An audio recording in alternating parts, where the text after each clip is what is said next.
अस्सलाम वालेकुम। तो कैसे हैं आप सब? जी हाँ, आज हम बना रहे हैं समोसा कचौरी। बहुत ही इजी रेसिपी और बहुत ही खूबसूरत और बहुत ही खाने में मज़ेदार।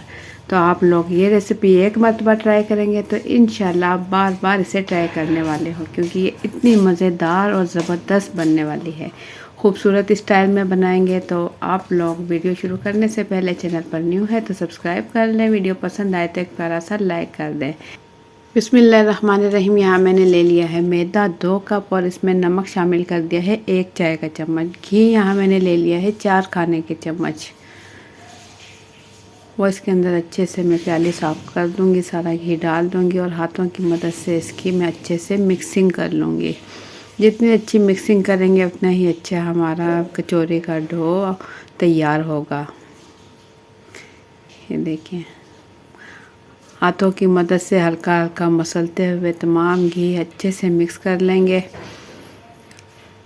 तो आप मेरी रेसिपी से बनाएं कचौरी का, समोसे का डो इसी तरीके से बनाएं। इंशाल्लाह आपकी कचौरी या समोसा जो आप बनाएंगे बहुत ही खस्ता बनेगा। तो थोड़ा थोड़ा पानी शामिल करते हुए हम बिल्कुल इसे ऐसे गूंद लेंगे जैसे कि हम नॉर्मल आटा गूंदते हैं। बहुत ज़्यादा सख्त नहीं गूंदना, सख्त गूंदेंगे तो उससे क्या होगा, समोसे की या कचौरी की डो सख्त बनेगी।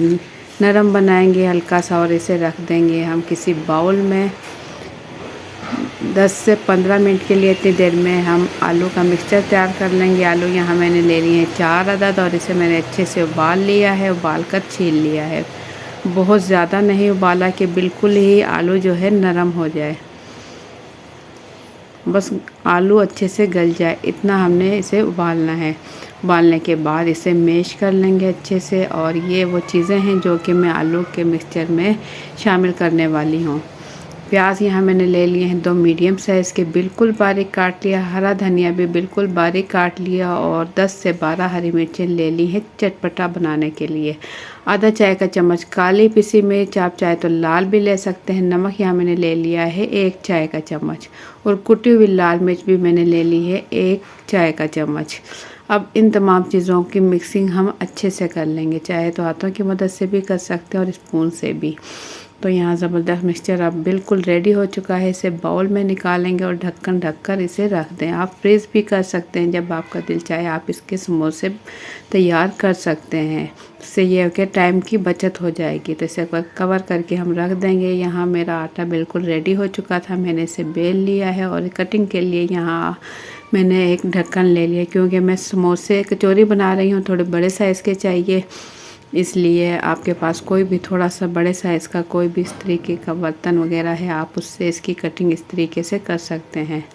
इसे प्रेस करते हुए हल्का हल्का दबाते हुए घुमाएं ताकि इसकी अंदर की जो कटिंग है वो अच्छे से हो जाए।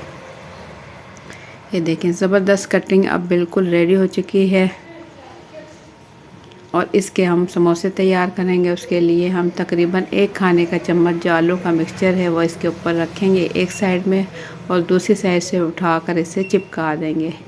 देखिए, हल्का हल्का प्रेस करेंगे क्योंकि आटा हमारा बिल्कुल नरम है। हाथों की मदद से ही इसे चिपका लेंगे और फिर लेंगे कांटा ले लेंगे और इस तरीके से इस पर निशान लगा लेंगे इसकी खूबसूरती के लिए। ये देखिए, हल्का हल्का प्रेस करेंगे और कांटे की साइड से थोड़ा थोड़ा सा अंदर फ्लावर का स्टाइल बना लेंगे और दोनों साइड से पकड़ते हुए इसे जोड़ देंगे। ये देखिए, खूबसूरती के साथ हमारे ये समोसा कचौरी बिल्कुल रेडी है। तो इसी तरीके से तमाम हम तैयार कर लेंगे। बाकी के तमाम मैं तैयार कर चुकी हूँ। लास्ट वाला एक मरतबा फिर से मैं आपको दिखा दूँगी कितनी इजी तरीके से हमने तैयार किए हैं। देखिए, हाथों की मदद से इस तरीके से मैंने चिपका लिया, हल्का हल्का सा पानी लगा लिया था ताकि अच्छे से चिपक जाए। और ये देखिए, निशान लगा लें कांटे की मदद से, फिर साइड से इस तरीके से इसका फ्लावर तैयार कर लें। और अब ये बिल्कुल रेडी है और साइड से दोनों साइड से पकड़ते हुए हम इसे जोड़ देंगे। ये देखिए, इस तरीके से। तो बस अब हम इसे फ्राई कर लेंगे। फ्राई करने के लिए ऑयल मैंने पहले से चूल्हे पर रख दिया, सॉरी घी रखा है, क्योंकि घी में कोई भी आप चीज़ें फ्राई करते हो तो उसमें बहुत ही मज़ेदार और खस्ता बनती है। अच्छे से गर्म करने के बाद मीडियम टू हाई फ्लेम पर हम इसे पका लेंगे, क्योंकि बर्तन मेरा पास थोड़ा बड़ा है तो इसके लिए आंच भी मुझे थोड़ी तेज़ चाहिए। अगर आपके पास जो कढ़ाई या फ्राई पैन छोटा है तो आप इसे मीडियम फ्लेम पर भी फ्राई कर सकते हैं। तमाम फ्लावर इसके अंदर डाल देंगे। डालते ही इसका कलर चेंज हो जाता है, बिल्कुल वाइट फ्लावर की तरह खूबसूरत लगते हैं। जैसे ही कलर चेंज होगा हम साइड चेंज कर देंगे और दोनों साइड से इसका अच्छा सा कलर दे लेंगे और अच्छा सा पका लेंगे, ताकि हमारी समोसा कचौरी अच्छे से खस्ता तैयार हो जाए। तो खूबसूरत कलर आने के बाद हम इसे निकाल लेंगे। ये देखिए, देखने में भी बहुत ही खूबसूरत सी समोसा कचौरी बिल्कुल अब रेडी हो चुकी है और घी से हम इसे निकाल लेंगे। और इसके साथ आप चाहे तो रायते की चटनी भी बना सकते हैं, वो उसके साथ समोसा कचौरी बहुत ही मज़ेदार लगती है। हरी मिर्च, हरा धनिया, पुदीने की आप दही के साथ चटनी बना लें और उसके साथ इसे खाएं, बहुत ही खाने में मज़ेदार और खस्ता बनेंगे इंशाल्लाह। आप लोगों को मेरी आज की वीडियो कैसी लगी, अपना फीडबैक कमेंट्स के ज़रिए ज़रूर दें। वीडियो पसंद आई है तो एक प्यारा सा लाइक कर दें और चैनल पर न्यू है तो सब्सक्राइब कर लें। देखिए कितने ज़बरदस्त और खस्ता बने हैं, बहुत ही ज़्यादा ये गर्म है। तो ज़बरदस्त खस्ता समोसे कचौरी आप भी एक मरतबा ज़रूर ट्राई करें और मुझे दें इजाज़त। अल्लाह हाफिज़।